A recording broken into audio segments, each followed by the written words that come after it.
তারেক রহমান আমরা ডাকি বলে আমরা বয়ে ঘুরবাই, আমরা বলে বয়া দিব, এমন কথা আপনারা শুনছেন না? এইসব কথায় আপনারা কান দিবেন না।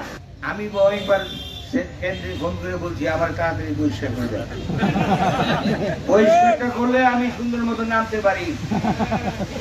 আমার আর হিজড়া বানায় রেখেন না, বর্তমানে আমি হিজড়া পর্যায়ে আছি। আমারে পরিষ্কারও করে না, মার্কা রয়ে গেছে, মার্কাও ফেরত দেয় না। কিছু পানি মনে হয় তাদের কানে গেছে। 18 তারিখ পর্যন্ত আপনাদের অপেক্ষা করতে হবে।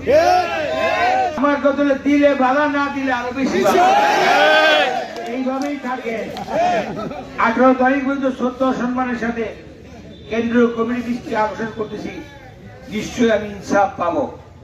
ইনসাফের আশায় আমরা আছি। আল্লাহ বলছে সবুর করো, সবুরে মেওয়া ফলে।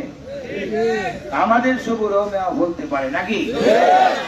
অতএব আপনারা কেউ ধৈর্য হারাবেন না। ইনসাফ এবং ঈমান, আল্লাহর প্রতি আমার অগাধ বিশ্বাস, দলের প্রতি আমার অগাধ বিশ্বাস। এই দল আমাকে অনেক কিছু দিয়েছে। এই দল আমাকে নির্বাহী কমিটির সদস্য বানিয়েছে। এই দল আমাকে ভারপ্রাপ্ত কিশোরগঞ্জ জেলা বিএনপির ভারপ্রাপ্ত সভাপতি বানিয়েছে। আপনাদের দোয়াতে, আপনাদের আশীর্বাদে, ভালোবাসায় বাজিতপুর উপজেলার সভাপতিও বানিয়েছে কিনা? আমি দলের কাছে কৃতজ্ঞ, দলের কাছে আমি অনুগত, দলের প্রতি আমার অগাধ বিশ্বাস।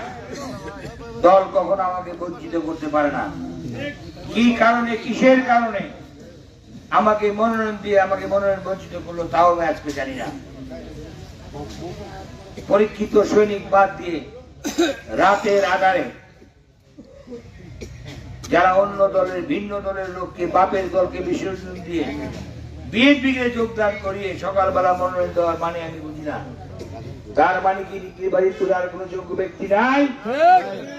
কি কারণে তাকে দিতে হলো, এটা জবাব দিতে হবে।